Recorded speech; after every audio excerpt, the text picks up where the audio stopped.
다시 한번 소개해드리겠습니다. 저는 한국원자력연구원에서 원자력 전지라는 것을 개발하고 있는 홍진태라고 합니다. 오늘 그 참석 대상자가 초등학교부터 일반인까지 많다고 하셔가지고 제가 강의 초점을 어디에 맞춰야 될까 고민을 엄청 많이 했어요. 근데 이제 어른분들은 이제 엄청 어려운 얘기들을 다 드려도 다 이해하실 수 있는데 이제 초등학생 여기 있죠. 초등학생 몇 명 있어요? 손 들어 보실래요? 이렇게 많을 것 같아서 제가 어려운 얘기들은 좀 많이 어려운 얘기들은 빼고 조금만 어려운 거 위주로 제가 설명을 해드리겠습니다. 제가 누군지 설명을 드리려고 했는데 먼저 앞에서 설명을 해주셨네요. 저는 이제 한국원자력연구원에서 이제 근무하는 이제 박사이고요. 한국원자력연구원에 근무하기 전에 여러 이제 회사도 다니고 학교도 다녔는데 고등학교는 이제 저 여기 옆에 있는 고등학교에 나왔어요. 예전에 제가 다닐 때는 이제 백운동이라고 저기 좀 다른 곳에 있었는데 이사를 했네요. 자, 여기에서 좀 집중도를 높이기 위해서 제가 문제를 하나 낼게요. 제가 그러면 어느 고등학교를 나왔을까요? 손을 들고 맞추시면 제가 선물을 드릴게요. 저기 그 친구.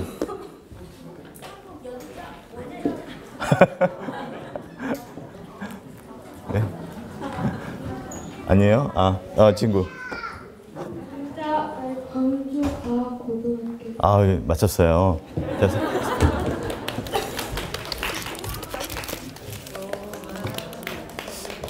이거는 이제 저희 연구소에서 개발을 한 이제 소형 원자로 스마트라는 원자로인데요. 원자로 이제 조립하는 모형이 있어요. 이걸 이 친구한테 주도록 할게요. 집중도가 확 올라가겠죠. 아직 선물이 더 많이 남아 있어서 이제 맞추시면 받아가실 수 있습니다. 질문을 하셔도 괜찮아요. 제가 이제 주로 하는 일은 이제 우주에서 쓸 수 있는 원자력 전지라는 것을 개발을 하고 있고요. 우리나라도 이제 2032년부터는 달 탐사를 하기로 이제 계획이 돼 있어서 우리나라에서도 이제 우주 탐사에 필요한 전력원 중에 하나인 원자력 전지라는 것을 개발을 하고 있습니다. 여기 보이는 이 그림이 저희가 처음으로 설계했던 원자력 전지인데요. 처음 설계했으니까 엄청 고생을 많이 했겠죠. 전기도 별로 안 나와요. 저희가 실패를 겪고 엄청 여러 번 노력을 해가지고 원자력 전지를 이제 개발을 해왔고요. 이제 나중에 제가 이제 2040년 정도가 되면은 이 화성 탐사선에 쓰는 로버에도 원자력 전지를 쓸 수 있기를 꿈을 꾸고 있습니다. 먼저 한국원자력연구원 출신이라고 했으니까 제가 한국원자력연구원이 무엇을 하는 기관인지 설명을 드리도록 할게요. 원자력연구원의 가장 큰 목적은 소중한 전기를 안전하게 만들 수 있는 원자력 기술을 연구를 하는 것입니다. 저희 원자력연구원은 대전에 대덕연구단지에 위치해 있고요. 북대전 IC라는 곳에 이제 나가자마자 정면에 보이는 곳이 이제 저희 연구소가 되겠습니다. 우리 원자력연구원은 1959년에 설립이 돼서요. 이승만 대통령 때 만들어졌으니까 가장 처음 만들어진 연구소라고 할 수가 있습니다. 현재 이제 1,700명 정도 연구진이 있는데요. 그중에 이제 박사님이 이제 900명 정도, 929명이 현재 근무를 하고 있습니다. 좀 더 그림으로 설명을 드리면은 원자력으로 전기를 만드는 기술 연구를 한다고 했죠. 한국원자력연구원에 가시면은 이 왼쪽에 위아래에 있는 그림과 같은 원자로라는 게 있어요. 이 원자로 이름을 혹시 아시는 분이 있을까요? 아시는 분 손 드시면 제가 선물을 드릴게요. 이 왼쪽에 있는 이 원자로 이름 혹시 아세요? 모르세요? 힌트를 드릴 수 없고 하나로라고 하는 원자로예요. 이렇게 원자로에는 30메가와트 정도 출력이 나오는 원자로인데요. 여기에 위에서 뚫린 구멍등을 통해서 우리가 원자력 발전소에서 쓸 수 있는 해결료나 원자로 주변의 이제 부품들을 시험을 할 수가 있어요. 그리고 이제 제가 소속해 있는 동연소 연구부에서는 이제 여기에 동위원소라는 걸 집어넣어 가지고 꺼내면 이제 의약품으로도 쓸 수가 있는 이제 물질을 만들어낼 수가 있고요. 오른쪽에 보시듯이 이제 아까 이제 선물 드리는 거하고 같은 이제 새로운 원자력 발전기도 저희가 개발을 하고 있습니다. 밑에 보시는 이제 큰 배를 움직이는 원자력 발전기도 저희가 만들고 있고요. 그래서 원래 원자력 연구원의 첫 목표는 전기를 만드는 거, 원자력 기술로 전기를 만드는 기술을 연구하는 게 첫 번째 목표라고 할 수가 있습니다. 다음으로 제가 말씀드렸던 이제 의료용으로 쓰는 이제 방사성 동위원소를 연구를 하는데요.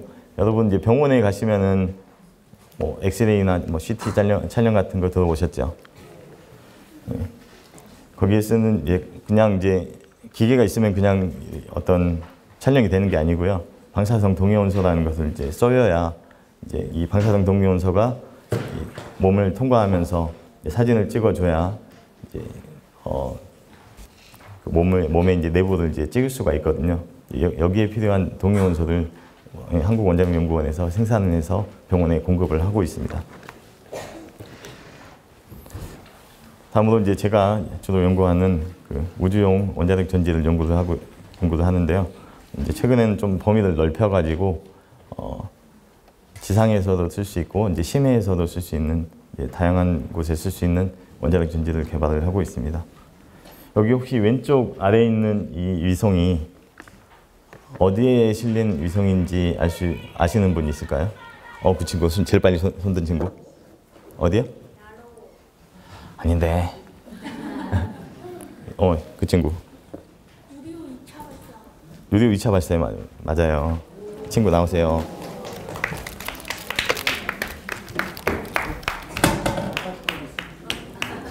예.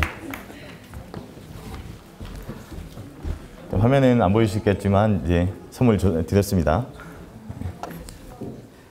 여기 제가 오른쪽 밑에는 제가 사진이 있는데 아직 코로나가 끝나지 않은 시기라서 제가 마스크를 쓰고 있고요.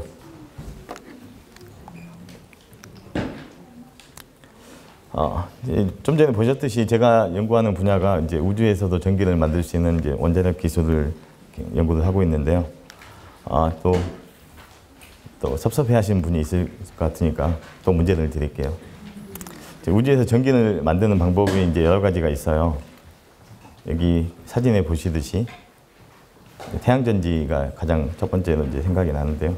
왼쪽 위에 있는 물체에, 지구 위에 떠 있는 물체에 이름을 아시는 분 손 드시면 또 선물 드릴게요. 저기 제일 먼저 손든 친구. 네. 줄타기를 하는 사람이 몇 명이나 돼요? 그건 선생님이 좀 공부를 해봐야 되겠는데요. 친구 다 알아요? 이름 알아요? 우주정거장 이름? 우주정거장에 이름이 있는데 친구 알아요? 인공위성. 네. 자, 우주정거장 맞춘 걸로 할게요. 우주정거장 미르라고 하는 우주정거장인데요.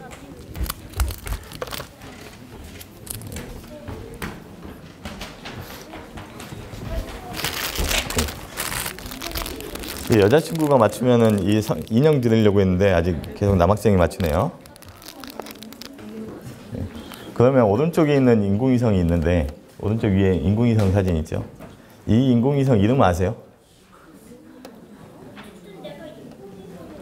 우주에 좀 아직 잘 모르시는 분들이 많군요. 네. 이 아리랑 3호라고 하는 이제 인공위성입니다. 항공우주연구원에서 쏘아올린 인공위성인데요. 이렇게 우주에서는 전기를 만드는 방법이 이렇게 지구 궤도를 계속 돌고 있으면 태양전지를 쓰면 돼요. 근데 밑에 보시는 이제 달 표면에 갔을 때 다른 지구하고 지구 주변을 돌지만 자전주기하고 공전주기가 같아요. 그러니까 14일 동안 이게 지구를 보면서 이렇게 28일간 도는데 14일간이 낮이고 14일간이 밤이에요. 그럼 14일간이 밤이 되는데 달 표면에는 대기가 없어요. 또 공기가 없어요. 그래서 온도가 급격히 낮아집니다. 밤에는. 낮에는 햇빛이 쬐이면은 한 120도 정도 온도가 되었다가 밤이 되면은 영하 170도 정도까지 온도가 낮아집니다. 근데 햇빛도 없고 온도도 낮아요. 그럼 어떻게 전기를 생산하죠? 공기도 없는데 연료 가지고 태울 수도 없잖아요. 이제 그래서 그 중에 하나가 이제 원자력 전지라는 게 나오게 된 겁니다. 자, 우주에서는 이제 밤 기간 동안 생존하는 것이 이제 가장 중요한데요. 좀 전에 말씀드렸듯이 이제 달 표면의 온도는 영하 170도에서 영상 120도까지 왔다 갔다 하고요. 이 보이는 선이 온도 변화 선이에요. 햇빛이 비치면은 90도, 뭐 120도까지 올라간 곳도 있지만 이렇게 올라갔다가 햇빛이 딱 끊기면은 급격히 온도가 낮아져서 바로 그냥 영하 170도, 180도까지 내려갑니다. 그리고 화성의 표면 온도도 보시면은 이건 나사에서 이제 발표한 사진인데요. 이 빨간색 선이 이제 낮 시간, 파란색 선이 밤 기간인데 온도가 표면에서 온도가 영하 140도에서 30도 정도까지, 영상 30도까지 왔다 갔다 하죠. 이제 문제가 하나 있어요. 영하 40도 이하로 내려가면은 우리가 아는 전자제품들이나 부품들이 전부 다 망가져요. 다시는 깨어나지 않아요. 2차 전지 우리 쓰는 배터리도 영하 40도까지 가면 전해액이 얼면서 다시는 동작하지 않아요. 그러니까 한번 밤이 지나고 나면은 쓸 수가 없는 거죠. 달에서 원자력 전지가 없으면 어떻게 되느냐? 작년 8월에 인도에서 찬드라얀이라고 하는 그 달 착륙선을 쏘아 올렸어요. 달에 착륙을 했는데요. 달 남극에서 착륙을 해서 이제 주변에 달 남극 주변에 황이나 이제 금속 같은 걸 탐사를 했죠. 2주간 이제 태양이 있는 동안에. 그리고 이제 밤이 되니까 못 깨어났어요. 그러면 이제 이게 어떤 문제냐? 이렇게 달 착륙해서 이렇게 탐사했으니까 재밌다, 즐겁다라고 할 수 있는데 여기 들어가는 돈이 발사체만 해서 한 7천억, 8천억 원이 들고요. 이 착륙선만 해도 5천억, 6천억이 들어가요. 1조 원이 넘는 돈이 들어가서 2주만 잠깐 탐사하고 죽는 거는 이제 말이 안 되는 거잖아요. 그러면 나중에 우리 어린이들이 커가지고 이제 달나라 여행 가고 화성 여행 가고 했을 때 밤 되면 어떻게 해요? 뭐 어떻게 할 수가 없잖아요. 밤 되기 전에 다시 돌아와야 되잖아요. 원자력 전지나 원자력 전력원이 없으면은 이제 밤을 견딜 수가 없어요. 반면에 이제 우주에서 원자력 전지, 원자력 전력원이 있으면은 어떻게 되느냐? 중국에서 이제 옥토끼라는 것을 이제 보냈는데, 창어라는 탐사선을 보내서 옥토끼라는 로봇을 보냈는데 이게 10년 정도가 됐어요. 10년 동안 잘 돌아다녀요. 왜? 원자력 전지가 있어서. 원자력 전지에서는 열하고 전기를 전부 다 공급을 할 수가 있거든요. 그러니까 한밤중에도 아주 추운, 달에서 아주 추운 기간에도 원자력 전지에서 열하고 전기를 주니까 살아남을 수가 있는 거예요. 옆에 보시는 이제 화성 탐사선 퍼시비어런스라고, 이거는 이제 몇 년 되지는 않았지만 2013년에 보낸 이제 큐리아서티라고 하는 화성 탐사선도 10년이 넘은 지금까지 계속 동작을 하고 있어요. 그 태양전지를 붙이지 않았는데. 그리고 더 멀리, 더 예전으로 가면 1970년대에 힘우주 탐사를 한다고 미국에서 이제 태양계 행성을 탐사하는 파이오니어라고 하는 탐사선, 그리고 보이저라고 하는 탐사선을 70년대에 쏘아 올렸는데요. 지금 태양계를 벗어난 지금, 그러니까 40년, 50년이 됐죠. 지금까지 신호를 보내오고 있어요. 이 우주선에 무엇이 달려있느냐? 여기 잘 안 보이시긴 하겠지만 이게 원자력 전지예요. 여기에도 이 원자력 전지가 달려있고요. 원자력 전지가 있으면은 밤에 우주에서 아주 추운 밤 기간 동안에 전기를 생산할 수가 있어요. 또 태양에서 아주 멀리 떨어져서 태양 에너지가 도달하지 않아도 전기를 생산할 수가 있어요. 그리고 아주 수십 년간 전기를 생산할 수가 있어요. 그래서 원자력 전지가 우주에서는 반드시 필요하다라고 할 수가 있겠습니다. 영상 하나 보시고 가겠습니다.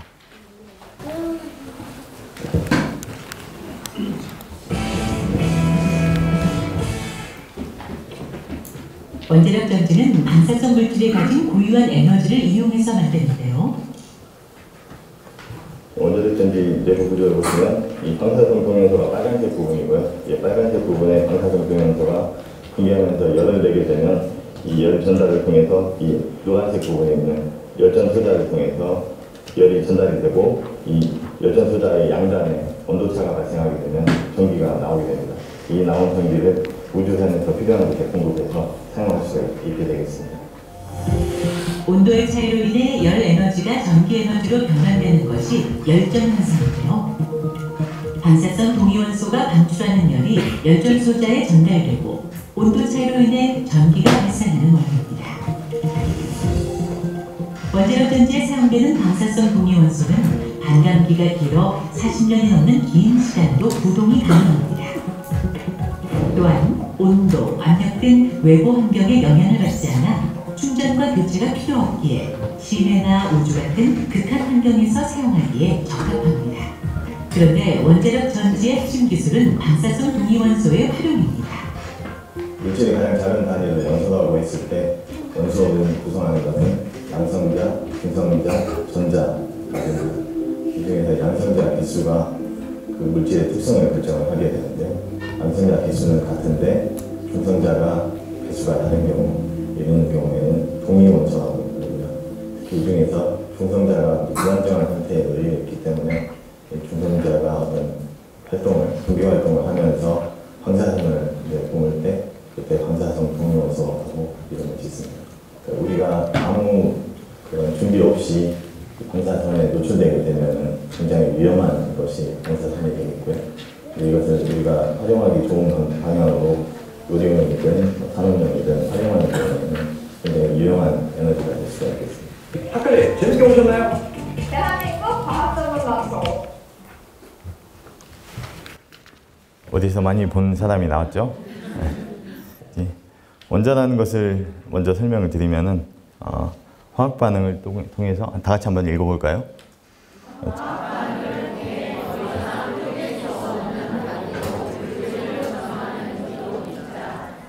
예, 그러니까 화학 반응을 통해서 적을 수 있는 가장 작은 게 원자라고 하는 거고요. 이제 원자를 이제 어떤 물리적인 방법으로 더 깨면은 이제 막 쿼크 이런 뭐 다른 이제 얘기가 있죠. 원자라는 것을 이제 알았으니까 이제 원자를 구성하는 것을 이제 말씀을 드리면 아까 영상에서 보셨듯이 양성자, 중성자, 전자가 있어요. 원자 핵은 이제 양성자하고 중성자로 이루어져 있는데요. 이 양성자하고 중성자의 비율에 따라서 어떤 안정한 원자가 되기도 하고 불안정한 원자가 되기도 해요.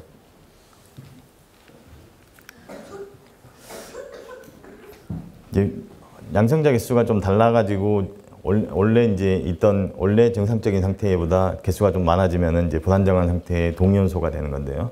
이 동위원소가 이제 안정한 상태로 되려면은 어떤 입자를 던지거나 빛을 막 던지면서 안정한 원자로 이제 되려고 하는 성질이 있어요. 이때 나오는 빛이 입자나 빛이 이제 방사선이라고 하게 됩니다. 예, 원자력 전지의 원리를 이 한 장으로 요약을 할 수가 있겠습니다. 원자력 전지는 이제 방사성 동위원소에서 발생하는 열을 전기로 바꾸는 장치입니다. 어떻게 열이 발생하느냐? 이제 방사성 동위원소에서 나오는 방사선을 가두게 되면 차폐라는 이름으로 해서 가두게 되면 이게 못 빠져나가니까 막 힘이 들잖아요. 열이 나요. 여러분들 막 그 못 움직이게 막으면 화가 나면서 막 열이 나잖아요. 열이 막 났는데 이 열을 빼줄 수 있는 방법으로 열전 소자라는 것을 붙이면 열전 소자를 통해서 온도차가 발생을 하게 되고 전기가 발생을 해요.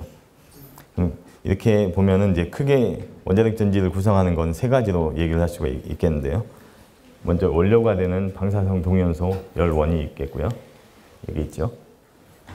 그리고 이 전기를 열을 전기로 바꿔낼 수 있는 열전 소자가 필요하게 되겠고요.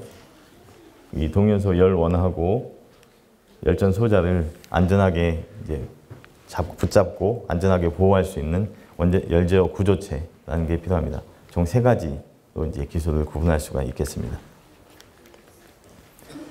아까 영상에서도 잠깐 설명이 됐었는데 원자력 전지의 특징은 가장 크게 세 가지로 구분을 할 수가 있습니다. 첫 번째는 수명이 엄청 길다. 뭐라고요? 수명이 엄청 길다고 했죠. 또 두 번째는 신뢰성이라는 게 엄청 높아요. 신뢰성이 높다. 두 번째는. 또 세 번째는 이제 외부 환경에 독립적이다라고 하는데 말이 어렵지요. 장수명이라는 말부터 설명을 드리면 원자력 전지에서 쓰는 그 방사성 동위원소라는 것은 이렇게 안정한 원소로 돌아가는데 걸리는 시간이 굉장히 길어요.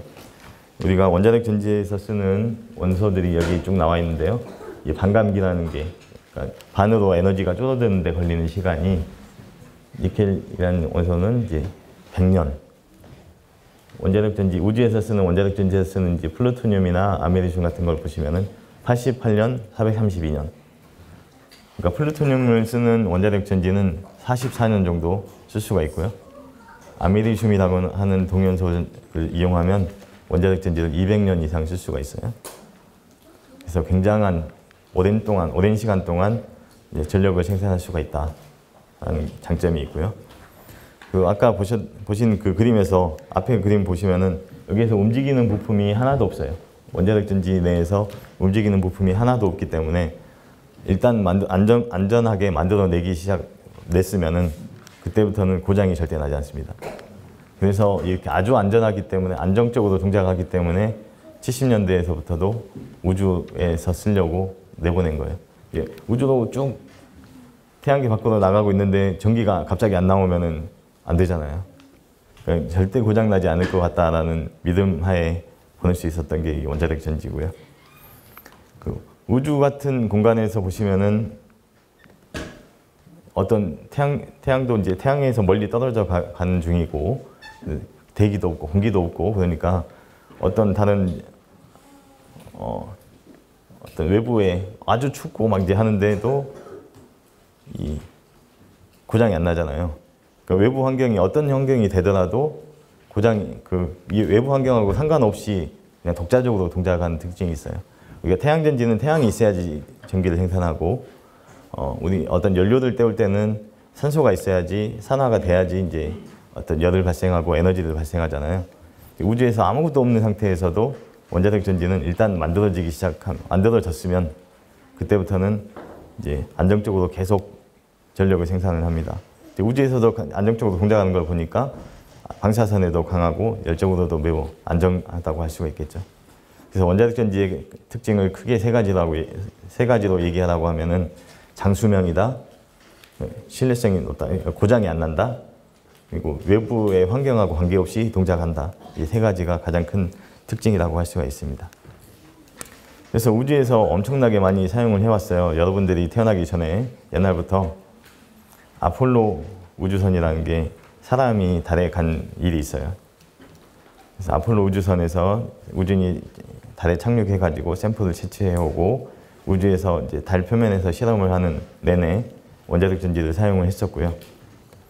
또 이제 태양계 이제 이 트랜짓이라고 하는 것은 지구 궤도에서 이제 그 미국에서 국방용으로 이제 국방용 위성에서 이제 사용한 원자력 전지인데 그 옆에 보시면은 쭉 이제 우주 탐사선 쭉 태양계에서 외행성 지구 밖으로 나가는 지구에서 태양하고 지구가 있는데 태양에서 멀어지는 쪽으로 가는 그런 우주선에서는 이제 원자력 전지를 전부 다 사용을 했습니다.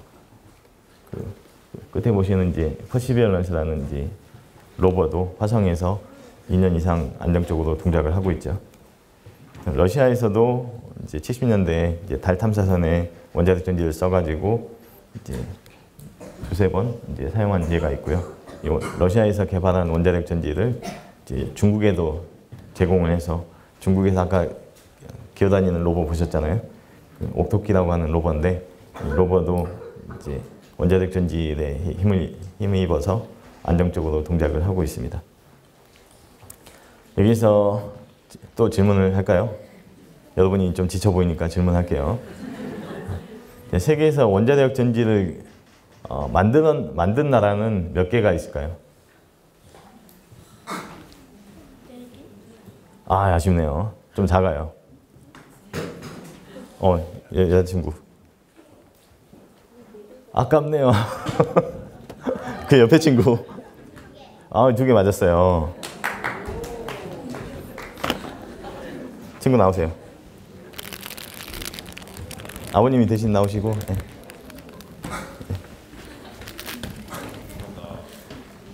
친구한테 준 선물은 파동이라고 하는 이제 원자력 연구원 마스코트인데요. 마스코트 인형을 드린 거고요. 네. 세계에서 이제 원자력 전지를 만들어서 사용한 적이 있는 나라는 두 군데밖에 없습니다. 미국하고 러시아. 러시아 전에 소련에서 만들어서 사용을 했었고요. 여기에 보시는 이 사진들이 그 사용했던 원자력 전지 사진들입니다. 미국이 이제 처음 먼저 만들어가지고 사용을 했었고요. 지구 위성에서 사용하고 이제 달, 그다음에 화성, 이제 외행성 탐사에 쭉 사용했었고, 최근에는 이제 스털링 엔진이라고 하는 엔진을 달아서 쓰는 이제 원자력 전지까지 이제 개발을 하고 있습니다. 러시아에서는 왼쪽 밑에 보시는 이제 이 두 가지 종류, 6W급 그리고 200mW급 두 가지 종류의 원자력 전지를 만들었었고요. 지금 이제 그럼 개발하고 있는 나라는 몇 개나 있을까? 여기 보이죠? 문제 낼까요? 자, 현재 원자력 전지를 개발하고 있는 나라는 몇 군데가 있을까요? 아, 저쪽에서 한 번도 안 했으니까 저쪽 한번 할까요? 몇 개 있어요? 아이고, 아깝네요. 여기 있는데, 저 위에 까만 옷 여학생. 두 개 맞았어요. 예, 친구 나오세요. 예, 전달해 주시고요. 예, 지금 원자력 전지를 이제 개발을 하고 있는 나라는 영국하고 한국 두 군데입니다. 영국은 이제 2030년에 이제 달 착륙선이 이제 계획이 돼 있는데요. 그 유럽 공동체에서 유럽 우주국이죠. 유럽 우주국에서 이제 달 착륙선을 계획을 하고 있는데 거기에 들어갈 원자력 전지를 영국 팀에서 개발을 하고 있습니다. 이제 한국에서는 이제 저희 팀에서 개발을 하고 있고요. 여기에서 보시는 왼쪽에 이 하얀 원자력 전지가 누리호에 실려서 이제 현재까지 동작을 하고 있는 원자력 전지고요. 6W급으로 사양은 이제 러시아하고 같은 사양을 이제 만든 건데요. 6W급으로도 원자력 전지는 이제 개발이 되어 있는 상태가 되겠습니다. 아직 이제 우주 실증은 아직 안 됐기 때문에 이제 개발 중이라고 표시를 했고요. 이제 두 국가, 영국하고 한국이 개발 중에 있기 때문에 서로 돕자라고 해서 두 기관이 이제 MOU라는 것을 맺고 서로 이제 매 분기별로 회의를 하고 있습니다. 만나서 회의를 하겠죠. 예, 다음은 이제 좀 전에 말씀드렸던 그 하얀색 원자력 전지 이제 개발 프로그램에 대해서 저희가 했던 것을 설명을 드릴게요. 한국형 발사체 누리호라고 하는 이제 프로그램이었는데요. 2022년 6월에 발사를 했고요. 발사해서 이제 700km 상공, 지구에서 700km 상공에서 성능 검증 위성을 이제 주차를 시키고 이 성능 검증 위성이 태양 동기 궤도라고 하는 방향으로 공전을 하고 있습니다. 또 심심하니까 문제 하나 또 낼까요? 태양 동기 궤도가 어느 방향일까요? 이제 한 명만 이제 문제를 낼게요. 자, 태양 동기 궤도가 지구가 이렇게 있으면 이 수평 방향으로 하는 것을 태양 동기 궤도라고 할까요? 이렇게 수직 방향으로 도는 것을 태양 동기 궤도라고 할까요? 자, 가장 먼저 손 든 친구. 오 마이 갓. 수평 반대 방향은 수직이잖아. 친구 손 내리세요. 이 수직 방향으로 북극하고 남극 이 방향으로 해서 도는 게 태양 동기 궤도인데요. 태양 동기 궤도로 이제 성능 검증 위성이 돌고 있고요. 이 성능 검증 위성 꼭대기에 이렇게 여기 녹색으로 표기가 되어 있는데 이 원자력 전지가 탑재가 돼서 2022년 7월부터 이제 성능 시험에 들어갔는데 아직까지 이제 동작을 하고 있습니다. 누리호에 탑재된 이제 원자력 전지는 여기 보시는 그림과 같고요. 여기 보시는 이제 가운데 부분에 이제 히팅되는 열원 부부가 있고 이제 열전 소자 그리고 주변을 감싸는 이제 단열 구조체하고 이제 보호 구조체가 이제 설치가 되어 있고요. 제가 한 방에 만들어낸 건 아니고요. 여기 보시듯이 처음에 프로토타입이라고 하는 시제품을 한번 만들어 보고 점점 발전이 돼서 이제 우주급의 원자력 전지를 만들게 됐습니다. 이 원자력 전지를 이제 우주에서 성능 검증 위성에서 우주에서 실험을 처음 하게 되면서 이 결과가 좋은 결과가 나오게 되면 이제 우주 헤리티지라고 하는 게 있어요. 우주에서 사용한 이력이 있다. 그 말은 이제 우주에서 너네 해봤어? 라고 했을 때 해봤어? 라고 대답할 수 있는 자신감을 가질 수 있다라는 관점에서 이 누리호에 탑재된 원자력 전지가 굉장히 중요한 이제 제품이 되겠고요. 이 누리호에 탑재된 원자력 전지는 무슨 소리가 들리죠? 이게 가까이서 봐야 되는데 첫 번째 이제 총 5개 정도의 미션이 있어요. 첫 번째는 이제 우주선 발사 진동을 견뎌야 되는데 우주선 이제 누리호가 이렇게 올라가면서 공기를 뚫고 막 하늘로 올라가는데 이제 공기를 막 뚫고 막 우주선이 올라가기 때문에 엄청나게 흔들려요. 우주선이 막 흔들리면서 이제 진동이 오게 되는데 이제 어려운 말로는 이제 유체 유발 진동이라고 해요. 유체 유발 진동이 걸리게 되면 이 안에 있는 제품들, 부품들에도 전부 다 진동이 가겠죠. 아까 들리는 소리처럼 엄청난 진동이 가해졌을 때 원자력 전지가 견디는지를 실험을 해야 되고요. 이런 시설에서 원자력 전지를 올려놓고 진동 실험을 여러 가지 X, Y, Z 방향으로 가면서 이제 실험을 하게 됩니다. 이 실험을 모두 이제 견뎌야지 우주에 올릴 수가 있는데 이 실험의 조건, 진동의 조건은 이제 우주선에서 우주선이 우주 올라갈 때 들어오는 이제 진동값을 저희가 받아가지고 그 진동에 맞춰가지고 실험을 해가지고 견디는 것을 확인을 했습니다. 다음은 이제 우주선 페어링 충격을 견뎌야 되는 게 2번째 미션인데요. 소리 들리죠? 이게 엄청 큰 이 강의실보다 2~3배 더 큰 그 실험 공간이 있어요. 그 항공우주연구원에. 항공우주연구원에서 이렇게 원자력 전지를 설치를 하고 충격 실험을 하게 되는데 이게 어떤 충격이냐? 위에 있는 그림을 보시면은 우주선이 쭉 이제 우주에 올라가서 여기 보이시는 이 뚜껑을 벗겨내야지 이제 인공위성이 나오게 되잖아요. 이 뚜껑을 벗겨낼 때 화약을 터뜨려요. 이 화약의 충격이 엄청나게 어마어마한 충격이 이제 가해집니다. 페어링이라고 하는데 이 페어링 충격을 견디는지를 이제 실험을 한 게 좀 전에 들었던 소리시고요. 이 충격을 한 후에 충격 시험 후에 성능이 이제 정상적인 성능이 나온지를 저희가 실험을 해가지고 이제 합격을 받았습니다. 3번째 미션은 우주 환경에서의 극한 온도를 이제 견뎌야 되는 거죠. 지구 동기, 그러니까 태양 동기 궤도에서 지구 700km 상공에서 온도 영역을 저희가 받게 되고 그 온도보다 플러스 20도, 마이너스 20도 더 큰 범위에서 이제 온도를 변화하는 실험을 저희가 하게 되고요. 이 6 사이클 정도 이렇게 왔다 갔다 하면서 이제 실험을 해가지고 이제 진공 상태에서 실험을 해서 이제 정상적으로 동작하는지 이제 저희가 확인을 하게 되고요. 시험 전후에 이제 성능에 차이가 없고 문제가 없는 것을 저희가 확인을 하게 됐습니다. 4번째 미션은 이제 우주선 사고에도 지구에 이제 피해가 없어야 되는 이제 조건이 있는데요. 왜 이런 조건이 있냐면은 이제 우주선이 우주에서 터지면은 지구에 떨어지기 전에 다 이제 타서 없어지거든요. 근데 여기에 들어가는 것은 방사성 동위원소예요. 플루토늄이라고 하는 방사성 동위원소인데 이것은 터져가지고 그냥 환경에 뿌려지게 되면 이걸 이제 사람이 흡입하게 되면 이제 암에 걸리기도 하고 바로 이제 에너지 때문에 죽기도 해요. 그래서 이게 흩어지지 않게 견뎌야 되는 다 이제 막아줘야 되는 게 이 원자력 전지를 우주에 쏠 수 있는 조건이에요. 그럼 우주선이 사고가 났을 때 조건이 어떤 조건들이 있느냐?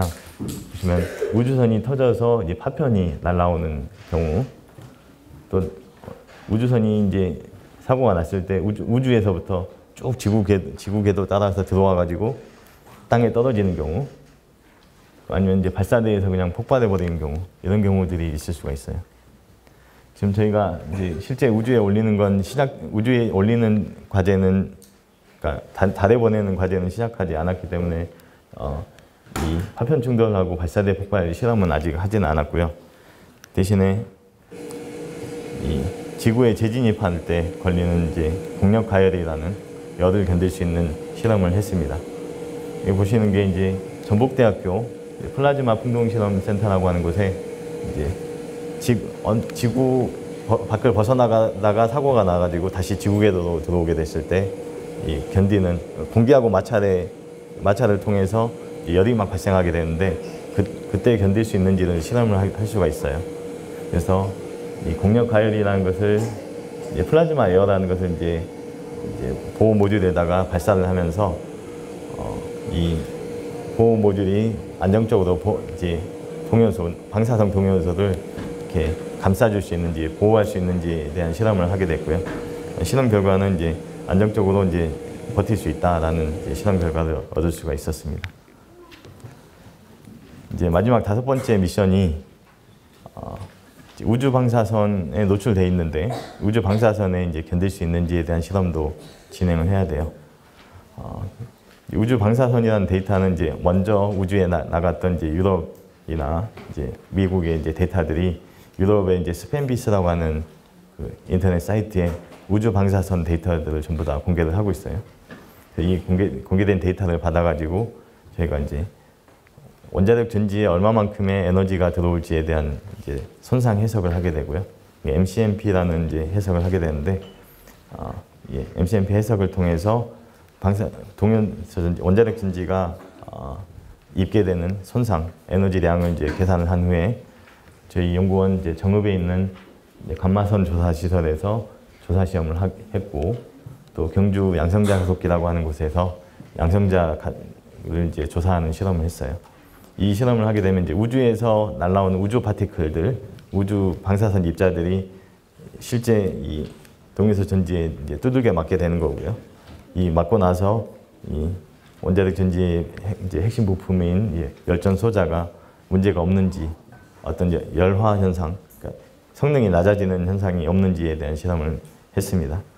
지구 궤도에서 한 실험 방사선에 대한 손상 평가하고 실험 결과를 보면은 제가 10년 정도 지구 적에 대해서 이제 10년 정도 있어도 원자력 전지에 이제 아무런 영향이 없다는 것을 저희가 확인을 했고요. 그렇게 5가지 미션의 그러니까 검증 과정을 다 통과하고 나서 결국에 이제 누리호에 실리게 됐고요. 대전에서 만든 한국의 첫 달 탐사선 다누리가 성공적으로 순항하고 있는데요. 우주에서는 위성과 탐사선들이 태양전지를 작동하지만 달처럼 밤이 14일이나 지속될 경우 태양전지를 사용할 수 없게 됩니다. 유일한 대안이 동위원소전지, 즉 원자력 전지인데요. 국내 연구진이 세계에서 3번째 원자력 전지를 개발해 우주 실증에도 성공했습니다. 장석영 기자입니다. 밤이 14일이 지속되고 온도도 영하 170도까지 떨어지는 극한 환경의 달. 긴 밤이 지속되는 동안에는 탐사선의 태양전지가 작동할 수 없습니다. 뿐만 아니라 극저온 상태는 태양전지에서 발전한 전기를 저장하는 2차 전지를 방전시키고 센서 등 전자기기를 망가뜨립니다. 이런 우주 환경에서 유일하게 안정적으로 동작할 수 있는 전력 공급원은 동위원소 전지, 일명 원자력 전지. 원자력연구원이 미국과 러시아에 이어 세계에서 3번째로 자체 기술로 개발에 성공했습니다.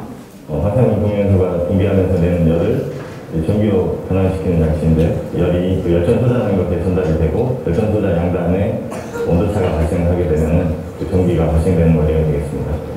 원자력 전지 내부의 플루토늄은 반감기가 88년으로 40년은 충전이나 교체 없이 안정적인 전력 생산이 가능합니다. 음료수병만한 높이 12.75cm의 원통 구조로 외부 동력원 없이 자체적으로 전기를 생산하는데 온도, 압력 등 외부 환경에 영향도 받지 않고 작은 무게로 큰 열량을 낼 수 있어 심해나 우주 같은 극한 환경에서 사용하기 가장 적합합니다. 연구원은 120mW 전력을 생산하는 시제품을 제작해 지난 6월 발사된 누리호에 탑재했으며 지난달 11일과 26일 2차례 성능 검증 시험을 실시해 목표 전기 출력에 도달하는 데 성공했습니다. 우주 환경의 실증에도 성공한 것으로 우주선이 발사될 때 강력한 진동과 우주에서 발생하는 강한 감마선 등 모든 극한 환경을 이겨낸 겁니다. 우주 환경 검증을 뜻하는 우주 헤리티지도 확보했습니다. 지상 시험에서는 그 여러 번 성공적으로 시험을 했지만 그 우주 환경에서 동일한 성능이 나오는지 확인하기 위해서는 그 검증을 해야 됩니다. 그런데 이건 시험을 한 결과 지상 시험의 결과가 동일한 결과를 얻었습니다. 연구원은 앞으로 1년 6개월 동안 장기 시험을 통해 내구성을 검증할 계획으로 우리나라에서 개발될 달 착륙선에 탑재한다는 계획입니다. TJB 장서경입니다. 자, 질문을 또 하나 드릴까요? 잘 들으셨는지. 우리나라에서 이 검증한, 실증한 원자력 전지가 세계에서 몇 번째로 한 걸까요? 손 들어보세요. 그래, 이 친구가 빨리 손 들었어요. 네. 세 번째 맞았어요. 자,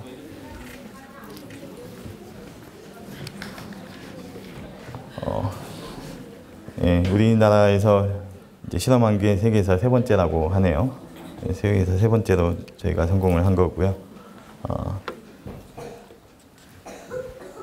원래는 이제 다음 달부터는 저 키트가 아니고 원자력 전지 조립 키트가 있는데 그게 다음 달부터 나온대요. 그래서 아깝게 제가 못 가져왔습니다. 예. 이제 원자력 전지를 이제 우주에서 성능 실험을 쭉 했고요. 2022년 7월 10일 첫 실험을 했고 2022년 11월부터 해서 이제 올해 3월까지 1년 5개월 한 거예요. 1년 5개월 동안 이제 고장 부품 없이 모든 성능을 유지 중에 있고요. 4월 달이 되면 드디어 1년 6개월 내구성 시험이 끝나게 되겠습니다. 여기에서 보시면은 이제 출력이 안정적으로 쭉 꾸준히 나오는 것을 확인할 수가 있는데요.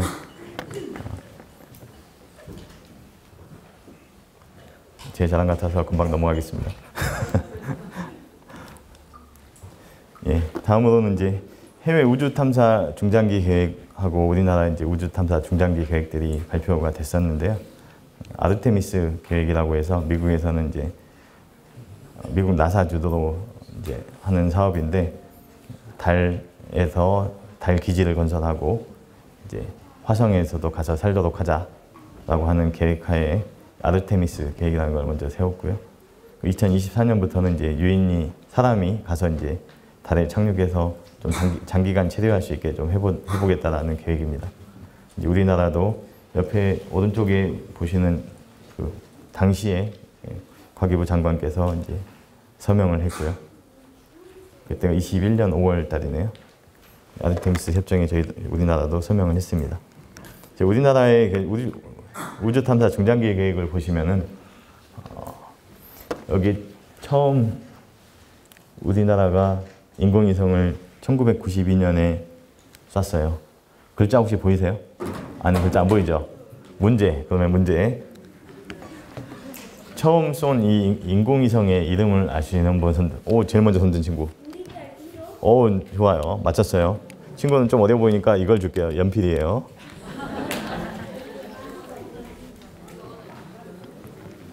예, 우리나라 첫 인공위성은 우리별 1호인데요. 그때 당시에는 우리나라에 발사체 기술이 없어서 아리안 그룹이라고 프랑스 발사체를 이용해서 발사를 했고요. 오른쪽 밑에 점점되어 있는 저 선이 보이실 텐데 이건 21년이라고 되어 있긴 하지만 22년에 우리나라가 자체 기술로 발사체를 개발해서 우주에 쏘아 올렸죠. 그 이름이 이제 누리호이고요. 이 누리호 실험을 하는데 그 오른쪽 밑에 보시는 원자력 전지를 저희가 개발을 해서 우주에서 실증을 마쳤습니다. 2032년 이쪽으로 쭉 이제 그동안 이제 계속해서 인공위성들이 발사될 예정이고요. 2030년인데 32년에 달 착륙선이 발사를 하게 됩니다. 달 착륙선에는 이제 원자력 전지가 들어갈 것으로 원래 계획을 해왔었고요. 2035년부터는 이제 어떤 우주에 가서 샘플을 가져온다든가 화성에 간다든가 하는 계획들이 줄줄이 나오기 때문에 원자력 전지의 활용이 이제 좀 더 늘어날 것으로 보고 있습니다. 2032년에 달 착륙선 계획을 잠깐 보시면은 먼저 31년에 아무런 탑재체 없이 일단 착륙이 가능한지 시험해보자 라는 목적으로 착륙선만 연착륙이라는 이름으로 해서 착륙선을 보냅니다. 그래서 이 착륙선 시험이 성공하게 되면 이제 우주기술 실증을 하기 위해서 탑재체를 포함해서 보내게 되는데요. 이 탑재체 중에 하나가 여기 보시는 원자력 전지, RTG라고 하는 원자력 전지입니다. 탑재체 보내는 게 총 3가지인데요. 달 표면에서 굴러다닐 수 있는지 하는 로버, 굴러다니는 이제 로봇 비슷한 자동차라고 보시면 되겠고요. 이제 볼라타일 익스트랙터라고 해서 달 표면에 있는 흙을 떠가지고 흙 속에서 우리한테 필요한 산소나 뭐 수소나 이런 것들을 연료를 뽑아낼 수 있는지 실험하는 이제 월면토 추출 실험을 하게 됩니다. 그 내용들이 이제 이렇게 구체적으로 이제 계획이 됐었고요. 여기 보시면은 이제 달 탐사 로버의 개념도, 그리고 월면토 추출기에 대한 사진, 그리고 이제 원자력 전지에 대한 사진이 이제 보이고요. 첫 번째 달 착륙선이기 때문에 이제 어떤 무게가 굉장히 무겁게 주어지진 않아요. 외국처럼. 총 43kg 정도, 총 43kg 정도 무게가 할당이 되는데 이걸 적절히 나눠서 각각 이제 제품들을 이제 개발을 할 계획입니다. 원자력 전지의 목표는 이제 150mW라고 적긴 했는데요. 저희가 그 사이에 열심히 연구를 해가지고 개발을 해보니까 한 300mW까지 지금 끌어올리는 상태거든요. 저희 기대로는 한 300mW 정도 전기까지는 뽑아낼 수 있지 않을까 기대를 하고 있습니다. 여러분의 이제 미래에는 보시는 것처럼 이제 우주 탐사 환경이 엄청나게 펼쳐질 것이고요. 우주에서 수송하는 거, 현지 자원을 활용하는 기술, 그 우주에서 에너지를 이제 생산하는 기술. 우주에서 에너지를 생산하는 기술은 이 전부 다가 다 원자력 기술이에요. 우주에서는 가장 편한 기술이 원자력 기술이라고 할 수가 있습니다. 또 다른 에너지원이 또 필요가 없으니까요. 그리고 우리 아이들이 크면은 우주에 베이스 캠프라는 걸 만들고 식민지도 건설하고 화성에 갔다 오는 친구들이 막 나오게 되겠죠. 나사의 사이트에 가면은 이런 표를 팝니다. 화성 한 10불 정도 한다고 하는데요. 표 얼른 사셔가지고 이름을 이렇게 적으시면 될 것 같습니다. 이상 발표 마치겠습니다. 저는 마루초등학교 2학년 이선혁이라고요. 한번 영화나 책에서 봤는데 핵폭탄을 만들 때는 그 자연산에서 1% 존재하는 우라늄 235에다가 중성자를 싸서 한다고 했는데 왜 그 원자력 전지를 만들 때는 핵분열을 더 잘하는 우라늄 235가 아니라 플루토늄 238을 사용해요? 지금 깜짝 놀라셔서 지금 무슨 뚜껑에 떨어져 있었어요. 답변 부탁드립니다. 물뚜껑을 떨어뜨린 걸 다행이고요. 제가 마이크를 떨어뜨릴 뻔했어요. 깜짝 놀랄 질문을 하셨는데 핵폭탄을 만드는 원료도 그냥 우라늄은 아니고요. 그러니까 그냥 우리가 알고 있는 우라늄 235라는 것은 이제 핵분열해서 발전을 일으킬 때 쓰는 물질이고요. 원자력 폭탄이든 원자력 전지든 사용하는 것은 이제 어떤 동위원소라는 개념이에요. 동위원소라는 것은 이제 먼저 원자력 전지를 먼저 말씀을 드리면 방사성 동위원소가 스스로 소멸해가는 과정에 있는 원소예요. 그래서 어떤 핵 분열을 일으키는 물질이 아니고요. 그래서 소멸하고 있으면서 내는 에너지를 전기로만 바꾸는 장치이기 때문에 어떤 핵 분열이 발생하지가 않아서 안전한 상태인 거죠. 그래서 이제 원자력 전지에서는 그 방사성 동위원소를 사용하는 거고요. 핵폭탄의 경우는 이제 235가 아니고 제가 알기로는 이제 플루토늄 239라는 걸 쓰고 있는데 이것도 이제 불안정한 상태에 이제 약간 위험할 듯 말 듯한 물질이긴 한데 여기에 이제 핵폭탄을 터뜨릴 때는 이제 중성자를 때려주는 이제 불쏘시개 역할을 하는 어떤 물질이 있거든요. 그 물질을 쭉 집어넣으면서 그게 확 퍼뜨려지면서 핵분열을 일으켜서 이제 핵폭탄이 이제 동작을 하는 겁니다. 그래서 개념이 좀 다른 거고 이 원자력 전지의 경우는 스스로 소멸해가는 원소를 가지고 이제 전기를 뽑아내는 데 쓴 기술이 되겠습니다. 저는 학부 조은혜입니다. 원자력 전지가 이제 저희 일단 실생활에서도 생각되면 좋을 것 같아요. 전기자동차 도표로 하면 충전도 안 해도 되고. 근데 왜 생활에서는 사용되지 않는 게 방사능 배출 위험성 때문인지 가격적인 면에서 궁금합니다. 답을 이제 학부모님께서 직접 다 해주셨는데요. 여기에 쓰는 이제 원자력 전지에 쓰는 플루토늄이라는 동연소가 굉장히 비쌉니다. 어떻게 설명을 드릴까요? 엄지손가락 크기? 본인 엄지손가락 크기를 보시면 엄지손가락 정도의 크기만 가지고도 수억 원을 합니다. 러시아에서 미국에 팔 때는 이 조만한 거 하나당 한 3억 원에 팔았었고요. 자체 기술을 가지고 있지 않는 나라에는 이제 수십억 원을 받게 되고요. 그게 이제 비싼 것이 첫 번째 원인이고, 두 번째 질문은 제가 매년 이제 미국의 원자력 전지 학회에 가는데 미국에 입국하면 입국 심사장에서 그런 질문을 꼭 합니다. 너 뭐 하는 친구니? 그래서 원자력 전지라는 걸 하는데, 그러면 그거 내 자동차에 꽂아주면 안 돼? 네, 그렇게 하는데요. 그래서 곰곰이 생각을 해봤는데 이 답변이 맞을 것 같아요. 그러니까 학부모님이나 이런 친구들처럼 착한 사람들이 쓸 때는 큰 문제는 안 돼요. 근데 어떤 범죄자, 나쁜 사람들이 그걸 훔쳐다가 범죄용으로 쓰기 위해서 그걸 까가지고 어디에 막 뿌린다. 그러면 이제 많은 사람들이 다칠 수가 있기 때문에 그런 위험성 때문에 이제 그걸 일반인한테 이렇게 쓰게 하진 않고요. 그래서 사람의 손이 거의 닿지 않는 곳, 극한 환경에서 이제 주로 사용을 합니다. 하나가 전자무기가 지구 건강에 좋냐고 하고 있습니다. 다시. 전자무기가 지구 이거 환경에 좋은 거냐고 물어봤어요. 어떤 게요? 원자력 전지가요? 지구 환경, 원자력 전지가 지구 환경에 좋을까요? 굉장히 어려운 질문을 했네요. 그러니까 원자력 전지, 그러니까 이런 개념인 거예요. 그러니까 원자력 발전, 원자력 기술이 무섭다라고 생각하시잖아요. 무서운 이유는 어떤 에너지가 어디서 언제 어떻게 나올지 모르니까 무서운 거예요. 저희 이제 이런 활용 용도처럼 우리가 아는 범위 내에서 안전하게 관리를 하면은 굉장히 유용한 에너지, 아주 좋은 에너지가 원자력 에너지입니다. 이게 동작을 하는 동안, 원자력 발전소도 마찬가지지만 원자력 전지가 동작하는 동안 어떤 외부의 물질을 발생시키지 않거든요.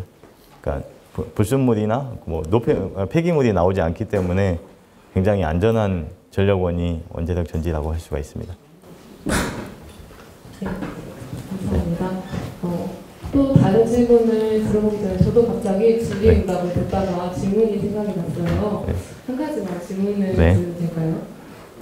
이제 원자를 활용하다 보니까, 동위 원소를 활용하다 보니까 중성자라는 개념도 사실은 있잖아요. 근데 우주에 나갔을 때 위험할 수도 있겠다라는 생각을 저도 잠깐 했었거든요. 근데 이제 이런 식으로 성능이 검증되었다라고 말씀을 해주셨는데, 혹시 중성자나 입자 간의 인력을 이용해서 동위 원소가 흩어지거나 폭발되지 않게 할 수 있는 방법은 없을까라는 생각을 해보았습니다.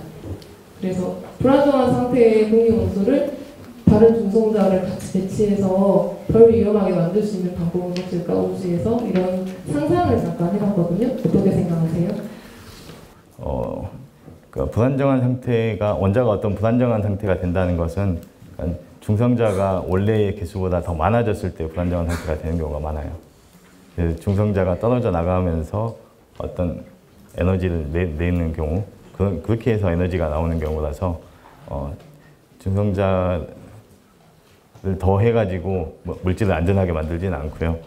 그래서 그러면 어떤 우주에서 어떤 중성자가 더 들어와 가지고 물건을 망가뜨릴 수가 있는 경우가 있어서 그런 위험이 있는 경우에는 그 주변을 이제 차폐라는 이름으로 그러니까 방사선 차폐를 하게 됩니다. 그러니까 납이 됐던 어떤 텅스텐이 됐던 금속 물질로 주변을 에워싸 가지고 중성자가 뚫고 들어오지 못하게 막아내는 것이 필요합니다.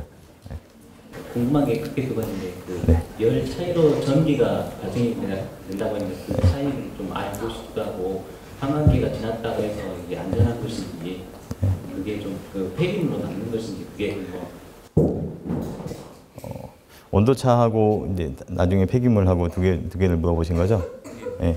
온도차는 지금 여기서 쓴 그 원자력 전지는 온도차가 거의 70도에서 80도 정도 차이가 나고요. 미국에서 썼던 그 방사성 동연소를 아주 많이 쓰게 되면 온도 차이가 더 많이 나거든요. 그 미국에서 올렸던 원자력 전지는 이제 거의 1000도 가까이 차이가 납니다. 그래서 네. 온도 차이가 전기를 발생한다는 네. 그게 궁금해요. 아, 그 원리가요? 아, 그건 세라믹 소재의 개념인데요.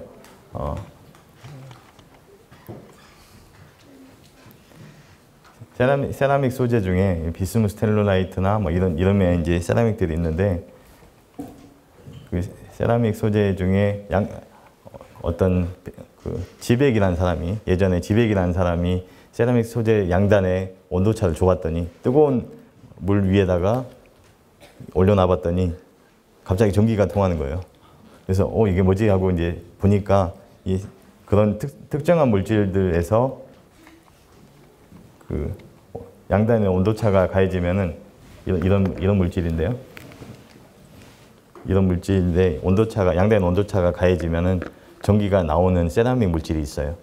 그 물질들을 이제 이용해서 전기를 이제 발생시키는 건데요. 그렇게 이제 온도차가 생기면은 그 세라믹 재질 내에서 전자들이 막 움직이기 시작합니다. 네. 네. 전기는 네. 그 자기가 움직여야 전기가 생산된다고 알고 있는데 네. 단순 온도 차이가 네. 그 자기가 그 안에 들어있는 전자만 움직인다고 해서 네. 새 전자가 들어오지 않을 텐데 네. 어떻게 이렇게 발생이 되는지가 궁금했거든요. 계속 순환하는 개념이 되는 거고요. 이제 전선을 통해서 순환하는 개념인 건데, 그래서 말씀하셨듯이 어떤 큰 자기장이 걸려 있거나 그러지 않기 때문에 전기가 아주 많이 나오진 않습니다. 아주 낮은 효율로 전기가 나오고요. 그 반감기가 지나서는 동안에도 전기는 계속 나오게 되는데, 이제 우리가 원래 계획했던 것보다 반으로 줄면은 잘 안 쓰게 되죠. 잘 안 쓰게 되는데 그래도 전기는 쓸 수 있다라는 걸 말씀드리고, 마지막에 이제 더 이상 이제 우리가 쓸 수 없게 되면 그건 이제 폐기물이 되는 건 맞습니다. 네. 저는 휴원초등학교 6학년 태권우입니다. 우리나라에서도 지상에서도 원자력 발전소가 있다고 들었는데 지금 우리가 쓰는 전기 중에서 7~8%는 다 원자력 전기라고 들었습니다. 그러면은 우주에서 쓰는 원자력 발전 원리도 지금 우리나라에서 쓰고 있는 원자력 발전 원리랑 똑같은지 그게 궁금합니다. 독특한 질문이에요. 원자력 발전은 우리나라에서 쓰는 전체 전기의 46%이고요. 그리고 원자력 발전소에서 쓰는 이제 원자력 발전 원리는 그 우라늄에 중성자를 쏘이면 우라늄이 붕괴되면서 또 다른 중성자를 만들고 하면서 이제 점점점 번져가면서 핵 분열이라는 걸 일으키게 되고, 그때 같이 에너지가 나오는데 그 에너지를 가지고 물을 데워요. 물을 뜨겁게 데워서 프로펠러를 돌리면 프로펠러가 돌면서 전기가 만들어지게 돼요. 그 원리가 이제 원자력 발전소의 이제 원리가 되겠고요. 이제 원자력 전지는 그런 물 끓이거나 이런 게 없이 여기 보시듯이 소멸해 가는 동연소에 열전 소자라는 걸 붙이면 그냥 주변하고 이제 온도 차이가 그냥 발생하면서 전기가 열전 소자에서 나는 겁니다. 따라서 이제 프로펠러를 돌리면은 어떤 움직임이 있기 때문에 좀 많은 전기를 생산할 수가 있어요. 좀 동력이 있어서. 근데 이건 동력이 없이 모든 것이 다 정지해 있는 상태이기 때문에 한 번에 이렇게 많은 전기가 막 나오지는 않아요. 그런 단점은 있습니다. 저는 은피초 3학년 학생의 남학생의 학부모입니다. 네. 저희 질문은 크게 두 가지인데요. 저희가 계속 일단 또 박사님께서 개발하시고 실험하신 게 다 성공하셔서 일단 되게 기쁘기도 하고 축하드리고 싶은데 저는 이제 궁극적으로 저희가 많이들 이렇게 과학적으로 개발이 되잖아요. 근데 개발이 저희들이 우리 사람들이 잘 살기 위해서 개발하는 것 같은데 어느 날은 문득 이렇게 계속 개발되는 게 과연 정말 좋은 것인가 또 이런 생각이 들었어요. 인공지능도 그렇고 과학적인 면도 그렇고 그래서 약간 철학적인 질문으로 박사님께서는 계속 이렇게 과학적으로 개발되는 것에 대해서 어떻게 생각하시는지 물론 과학자님들은 다 개발돼야죠 이런 대답을 많이 들었지만 그런 철학적 물음을 하나 던지고 싶고요. 아까 또 말씀 중에서 제가 좀 궁금한 게 그러니까 폐기물이 없습니다 이렇게 말씀하신 것 좀 의문이 생겼는데 원자력 전기든 전지든 간에 아까 실험하면서도 뭔가 항상 성공할 수는 없다고 생각을 해요. 실패도 있을 거라고 생각하는데 저는 이제 뭐 폐기물이라든가 실패 과정에서 생긴 어떤 위험 같은 것도 약간 걱정이 되고 문득 그 TV에서 봤던 거에서 그 어떤 원자력 신인가 그거를 더 이상 저희가 그러니까 폐기물을 보관할 곳이 없어서 어려움이 있다 이런 뉴스도 들었는데 그런 것도 좀 궁금합니다. 질문이 3가지신데요. 먼저 마지막 거부터 설명을 드리면은 그러니까 폐기물은 이제 원자력 발전소에서 그 전기를 만들고 남은 이제 해결료 폐기물은 일단 몇 년간 이제 보관을 해가지고 아주 큰 이제 어떤 에너지가 나온 것이 이제 멈추게 되면 그걸 가지고 이제 중저준위 이하, 뭐 참고로 해서 이제 경주 이제 방패장이나 이런 곳에 옮기게 되는데 그 과정에서 이제 그것도 좀 다 차서 위험하지 않느냐라고 하실 수도 있는데 이제 또 하나의 방법이 그 해결료를 이제 열어서 우리가 원료로 쓸 수 있는 다시 원자력 발전소 그 원료로 쓸 수 있는 원료도 또 다시 뽑아낼 수가 있어요. 원자력 발전소에서 해결료를 태우면 100% 다 타는 게 아니고 아주 일부만 탑니다. 일부만이 변경이 되는 거고 그 부분에 나머지를 그대로 있는 거예요. 그 나머지를 뽑아내는 기술을 또 원자력연구원에서 개발을 하고 있고요. 그게 이제 폐기물에 대한 이제 답변을 드리는 거고 두 번째가 뭐였죠? 원자력 전지하다가 실패하는 경우요. 실패하는 경우는 많았죠. 아주 많았는데 다행히 원자력 전지를 개발하는 과정에서 최종 발사하기 전까지는 방사성 동위원소를 사용하지는 않습니다. 지금 모든 것이 다 이제 그럼 열을 뭘로 하느냐? 전기 히터 가지고 실험을 해요. 실험을 해서 이제 문제 없는지 확인을 하고 나서 모든 게 다 문제가 없으면 그때 이제 방사성 동위원소를 마지막에 집어넣습니다. 이제 저희도 위험한 건 겁나니까요. 그게 이제 그래서 이제 사고 나는 건 이제 잘 없는 이제 장점이 있고요. 그리고 기술 개발을 계속 해야 되느냐에 철학적인 질문을 주셨는데 지금 이제 원자력 전지를 예로 들어서 이렇게 우주 기술을 예로 들어서 설명을 드리면은 우리가 개발 안 해도 돼요. 안 해도 되는데 안 하면은 나라가 아마 후퇴할 겁니다. 어떻게 후퇴가 되느냐? 예전에 아주 역사적으로 아주 옛날에 신대륙을 발견할 때도 거기 아무것도 없는데 왜 가느냐라고 했던 유럽이 이제 망해가는 것처럼 우리가 어떤 달에 신대륙의 개념이죠. 달에 모두가 가려고 하는데 우리가 안 가게 되면 우리가 차지할 수 있는 베너핏이 없어지는 거예요. 그러니까 미래의 기술에서 우리가 먹고 살 수 있는 기술들 이런 것들을 다 실험을 해봐야 되는데 그리고 우리가 기술이 앞서니까 외국에도 팔아야 되는데 팔 수 있는 기술이 없는 거죠. 우리나라가 자원이 아주 많은 나라이면 당연히 기술 개발하지 말고 다 같이 놀면 되는데 우리나라는 자원이 없는 나라이기 때문에 생존을 위해서는 기술 개발을 해야 되는 겁니다. 다른 나라들은 자원이 많은 나라들은 안 해도 되겠죠. 뭐 그렇게 답을 드리고 싶습니다. 저는 첨단 월봉 초등학교의 아이들이 다니고 있고요. 아이들의 학부모입니다. 저 아까 말씀하셨던 아르테미스 협정에 의한 서명을 저희 나라도 했다고 들었거든요. 근데 거기에 대해서 어떤 정부의 지원이나 어떤 그런 게 지금도 현재 되고 있는지 아린데이 예산 삭감을 했다고 들었거든요. 그래서 그게 매우 궁금합니다. 글쎄서 나오게 됐고요. 아르테미스에 서명한 해는 2021년이고요. R&D 예산이 굉장히 적절하게 지급이 되고 있었던 시대였습니다. 네, 말씀하시듯이 이제 작년에 R&D 예산 삭감이 있어서 다소 이제 지장은 받고 있는데요. 그러니까 이게 국제협력의 아르테미스 사업 같은 국제협력은 우리가 어떤 돈을 대고 뭘 하는 게 아니고요. 예를 들면은 달 기지에서 어떤 건물을 짓자라고 계획이 세워지면 우리나라에서는 뭘 공급할 수 있어라고 손을 들고 이제 공급하는 형태거든요. 이제 그런 형태로 이제 기술 개발을 하는 것이고, 이제 우리나라에서 예산이 많이 삭감돼서 당연히 개발하려고 했던 부분들이 좀 많이 밀리고는 있습니다. 지연이 되고 있는 게 좀 사실이고요. 내년부터는 예산이 많이 늘려주신다고 정부에서 하셨기 때문에 늘려주실 걸로 서로 이제 믿고 있습니다. 이거 계획이 없었던 얘기를 하라고 하셔가지고 당황스러운데요. 아까 제가 제 소개를 해드리면서 제가 이제 옆에 있는 학교를 나왔다고 말씀을 드렸는데, 광주에서 제가 학회 발표 말고 여러분들 이렇게 일반인 여러분들을 앞에서 이렇게 강연을 해보는 건 처음이에요. 그래서 제 고향에 와서 처음 어떤 제 기술을 소개해드린 것에 정말 저는 이제 기쁘게 생각하고요. 다행히 이제 좋은 성과, 제 나름대로는 이제 좋은 성과를 얻었다라고 생각을 하는 것을 이제 광주인으로서 이제 소개해드린 점을 이제 기쁘게 생각을 합니다.